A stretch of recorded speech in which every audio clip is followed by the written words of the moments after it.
भारत विविधताओं का देश है।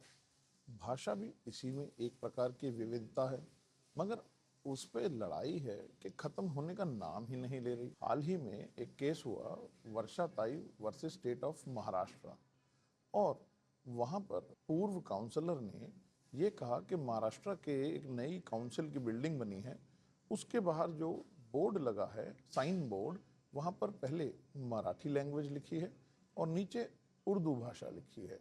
और उनका ये कहना था कि महाराष्ट्र ऑफिशियल लैंग्वेज एक्ट जो है 2022, उसके अकॉर्डिंगली सिविक बॉडी की जो ऑफिशियल लैंग्वेज है वो केवल मराठी है।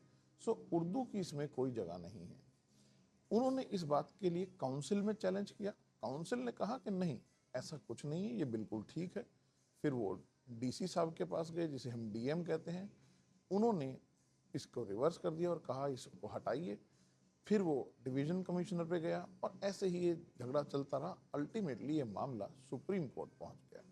सुप्रीम कोर्ट के सामने जब ये प्रश्न आया तो सुप्रीम कोर्ट ने कहा कि देखिए, आपको कुछ बात समझनी होगी कि इंडिया में जो 22 ऑफिशियल लैंग्वेज हैं, उर्दू भी उनमें से एक है, नंबर वन।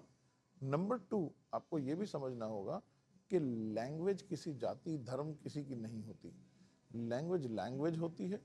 और उर्दू का जन्म तो हमारे अवध में हुआ है, वो एक हिंदुस्तानी भाषा है। लेकिन सुप्रीम कोर्ट यहीं तक नहीं रुकी। उन्होंने ये भी कहा कि अगर आप महाराष्ट्र ऑफिशियल लैंग्वेज एक्ट की बात करें तो उसने कहा है कि ऑफिशियल पत्राचार में जो ऑफिशियल लैंग्वेज होगी सिविक बॉडी की, वो हो सकती है। तो साइन बोर्ड में जो एडमिटेडली जो ऊपर पहले सबसे भाषा लिखी है वो मराठी है, दूसरे तौर पर वहां पर उर्दू लिखी है, जो कि उन 22 भाषाओं में से एक है। तो उन्होंने कहा कि इसमें किसी भी प्रकार का कोई वायलेशन नहीं है।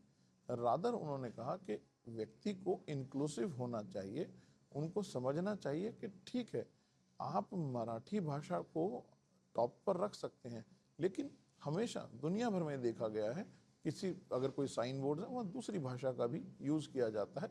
वो लोगों की कन्वीनियंस के लिए किया जाता है। आप लोगों पर ये बात इन्फोर्स नहीं कर सकते। तो सुप्रीम कोर्ट ने इस केस में वर्षा ताई की जो रिक्वेस्ट थी कि यहाँ से उर्दू भाषा के बोर्ड को हटा दिया जाए, उसको रिजेक्ट कर दिया।